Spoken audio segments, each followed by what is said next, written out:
TVI செய்திகள் டொரண்டோவிலிருந்து வி.என். மதியாளர். வணக்கம்.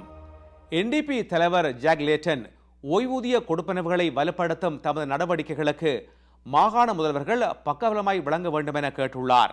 பாராளுமன்றம் மீண்டும் கூடும் போது ஓய்வூதிய பாதுகாப்பு தொடர்பான பிரச்சனைகளை தமது கட்சி கையாளும் என்று அவர் கனடிய தொழிலாளர் காங்கிரஸ் மாநாட்டில் தெரிவித்தார்.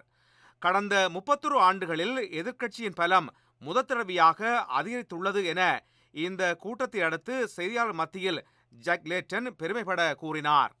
ஐக்கிய நாடுகள் நிபுணர் குழு அறிக்கை குறித்து முழுமையான நடுநிலையுடன் கூடிய வெளிப்படையான புலனாய்வு ஒன்று நடத்தப்பட வேண்டும் என ஐரோப்பிய ஒன்றிய நாடாளுமன்றத்திலே முழுமையான விவாதம் ஒன்றை அடுத்து தீர்மானம் நிறைவேற்றப்பட்டிருக்கிறது. நிபுணர் குழு வழங்கியுள்ள பரிந்துரைகளை இலங்கை அரசாங்கம் நடைமுறைப்படுத்த வேண்டும் என தீர்மான வாசகம் ஒன்று கூறுகிறது. போர் முடிவுக்கு வந்து 2 ஆண்டுகள் நிறைவடையும் நிலையில் இலங்கையில் வாழ்கின்ற தமிழர்களை பாதுகாப்பதற்கான மேலதிக முன்முயற்சிகளை இலங்கை அரசாங்கம் எடுக்க வேண்டும் என்றும் தீர்மானம் கேட்டுக்கொள்கிறது. இதேவேளையில் 2009 ஆண்டு மே மாதம் சிவில் யுத்தம் முடிவுக்கு வரும் வேளையில் பல்லாயிரக்கணக்கான பொதுமக்களின் இறப்புக்கு இலங்கை அரசாங்கம் பொறுப்பாக விளங்கியதென நிபுணர் குழு அறிக்கை தெரிவித்திருப்பதற்கு பதிலளிக்க இலங்கை, இந்தியா, சீனா போன்ற நாடுகளின் ஆதரவை கோரவிருக்கிறது. மே மாதம் 18ஆம் தேதியை சர்வதேச இனப்படுகொலை நாளாக அறிவிக்க வேண்டும் என விடுதலை சிறுத்தைகள் கட்சியின் தலைவர் தொல் திருமாவளவன் கேட்டிருக்கிறார். இந்தியா, சீனா போன்ற ஏகாதிபத்திய நாடுகளின் துணையோடு 2009ஆம் ஆண்டு மே மாதம் இலங்கை அரசாங்கம் இனப்படுகொலையை நடத்தியது.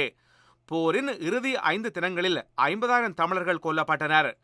குழந்தைகள், முதியவர்கள் போன்ற ஆயுதம் ஏந்தாத அப்பாவி மக்கள் தமிழர்கள் என்ற ஒரே காரணத்திற்காக படுகொலை செய்யப்பட்டிருப்பதை வெறும் போர்க்குற்றம் என்ற அளவில் சுருக்குவது ஜனநாயகத்திற்கு எதிரானதென்றும் திருமாவளவன் வெளியிட்டுள்ள அறிக்கை ஒன்றிலே குறிப்பிடப்பட்டுள்ளது.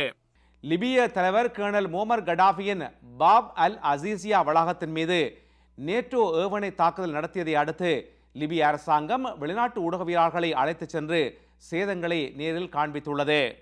நேட்டோ ஏவுகணை தாக்குதலில் 3 கொல்லப்பட்டனர். மேலும் 27 பேர் காயமடைந்தனர். இந்த தாக்குதலை நியாயப்படுத்த முடியாது என கூறிய லிபிய அரசாங்கத்தின் பேச்சாளர் மூசா இப்ராஹிம், இந்த கட்டட வளாகம் இராணுவ ஜெனரல்கள் உள்ள இடமும் அல்ல, இராணுவ கட்டளை நிலையமும் அல்ல என்றும் தெரிவித்தார். பொதுமக்களை பாதுகாக்கும் முறை என்பது இதுதானா என்றும் அவர் கேள்வி எழுப்பினார். விரிவான செய்திகள் டிவிஐயின் இன்றைய செய்தி அறிக்கையில் இடம்பெறும்.